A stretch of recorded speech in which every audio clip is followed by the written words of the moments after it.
بسم اللہ الرحمن الرحیم۔ السلام علیکم۔ نبی کریم صلی اللہ علیہ وآلہ وسلم صادق اور امین کے نام سے جانے جاتے تھے۔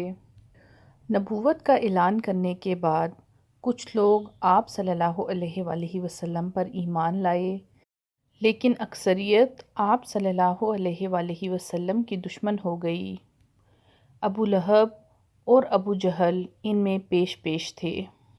ابو لہب آپ صلی اللہ علیہ وآلہ وسلم کا پیچھا کرتا، اور جب آپ صلی اللہ علیہ وآلہ وسلم لوگوں کو اللہ کا پیغام دیتے تو وہ شور مچا دیتا تاکہ لوگ آپ صلی اللہ علیہ وآلہ وسلم کی بات پر غور نہ کر سکیں اور نہ ہی سن سکیں۔ اس کی بیوی بھی نبی کریم صلی اللہ علیہ وآلہ وسلم سے دشمنی میں بہت آگے بڑھ رہی تھی۔ مشرکین مکہ اس نور ہدایت کو بڑھتا اور پھلتا پھولتا دیکھ کر سخت تکلیف میں تھے۔ نبی کریم صلی اللہ علیہ وآلہ وسلم اپنے دعوت و تبلیغ کے کام میں مصروف رہے، مجمع و محفل میں جا کر دین کا پیغام دیتے رہے۔ آپ صلی اللہ علیہ وآلہ وسلم اللہ کی کتاب کی آیات پڑھتے اور سابقہ رسولوں نے اپنی اپنی اقوام کو جو پیغام دیا تھا اسے دہراتے۔ آپ صلی اللہ علیہ وآلہ وسلم فرماتے، اے میری قوم، اللہ کی عبادت کرو، اس کے سوا کوئی تمہارا معبود نہیں۔ اس کے ساتھ ہی آپ صلی اللہ علیہ وآلہ وسلم نے لوگوں کے سامنے کھلم کھلا اللہ کی عبادت کرنی شروع کر دی۔ آپ صلی اللہ علیہ وآلہ وسلم کعبے میں نماز ادا کرتے۔ آپ کی تبلیغ آہستہ آہستہ کامیاب ہوتی چلی گئی۔ قریش اس پوری صورتحال کو تشویش کی نظر سے دیکھ رہے تھے۔ ابھی تھوڑا ہی عرصہ گزرا تھا کہ حج کا موسم آ گیا۔ اب قریش کے لوگ اکٹھے ہو کر ولید بن مغیرہ کے پاس گئے۔ یہ ایک عمر رسیدہ شخص تھے۔ قریش کے لوگوں نے سوچا کہ اب حج کے دور میں دور دور سے لوگ آئیں گے اور ہم نبی کریم صلی اللہ علیہ وآلہ وسلم کے بارے میں ایک ہی رائے قائم کر لیں اور سب ایک ہی طرح سے لوگوں سے بات کریں تاکہ وہ ہمیں جھٹلا نہ سکیں۔ چنانچہ ولید بن مغیرہ کے سامنے ان لوگوں نے کہا کہ ہم سب لوگوں سے یہی کہیں گے کہ یہ کاہن ہیں۔ اس پر ولید بن مغیرہ نے کہا، ہم نے کاہنوں کو دیکھا ہے اور اس میں نہ تو کاہنوں کی سی گنگناہٹ ہے اور نہ تک بندی۔ تب ان لوگوں نے کہا، ہم کہیں گے کہ وہ پاگل ہے۔ ولید بن مغیرہ نے کہا، وہ پاگل بھی نہیں ہے، ہم پاگل پن کو پہچانتے ہیں۔ اس میں نہ پاگلوں والی گھٹن ہے اور نہ بہکی بہکی باتیں۔ تب ان لوگوں نے کہا، ہم کہیں گے کہ وہ شاعر ہے۔ ولید بن مغیرہ نے کہا، وہ شاعر بھی نہیں ہے، ہمیں شاعری کی ساری قسمیں پتہ ہیں۔ پھر یہ لوگ بولے، ہم کہیں گے کہ وہ جادوگر ہے۔ ولید بن مغیرہ نے جواب دیا، وہ جادوگر بھی نہیں ہے، ہم نے جادوگر دیکھے ہیں۔ ان میں نہ تو جھاڑ پھونک ہے اور نہ ہی گرہ بندی۔ پھر قریش کے لوگوں نے پوچھا، پھر ہم لوگوں سے کیا کہیں اور کیا بتائیں؟ ولید بن مغیرہ نے کہا، اللہ کی قسم، اس کی بات میں مٹھاس ہے، تازگی ہے، اس کی جڑ پائیدار اور شاخ پھلدار ہے۔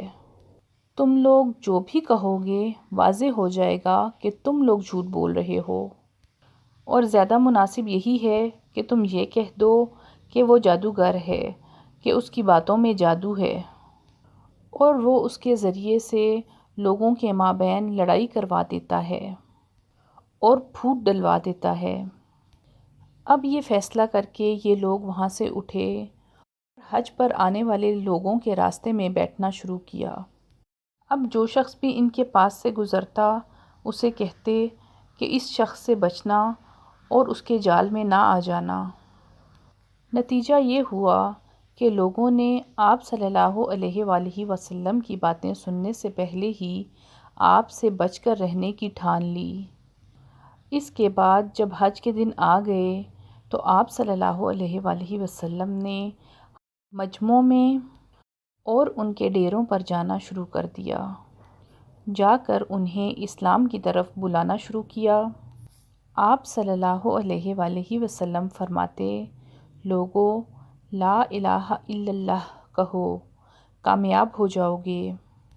ادھر ابو لہب کا یہ حال تھا کہ وہ آپ کے پیچھے پیچھے لگا رہتا اور آپ صلی اللہ علیہ وآلہ وسلم کو جھٹلاتا جاتا، تکلیف بھی پہنچاتا۔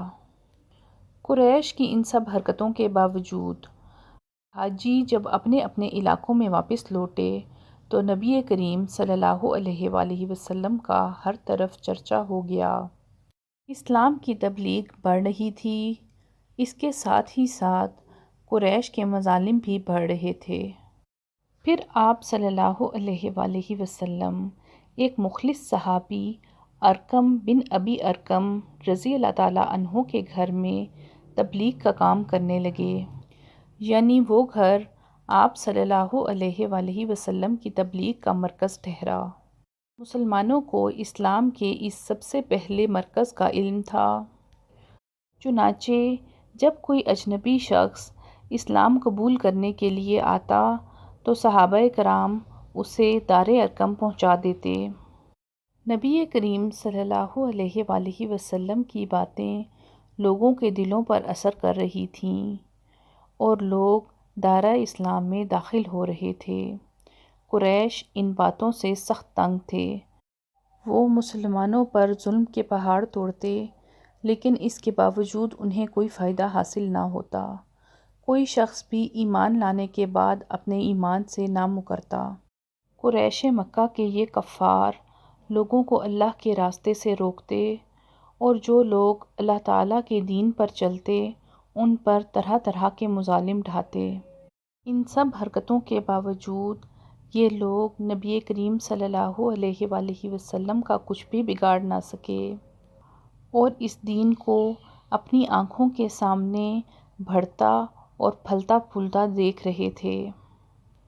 اپنی ناکامیاں دیکھ لینے کے بعد ان کا ظلم اور بربریت اور زیادہ بڑھ جاتا اور یہ لوگ اہل ایمان کے لیے زندگی بہت مشکل اور تنگ کر رہے تھے۔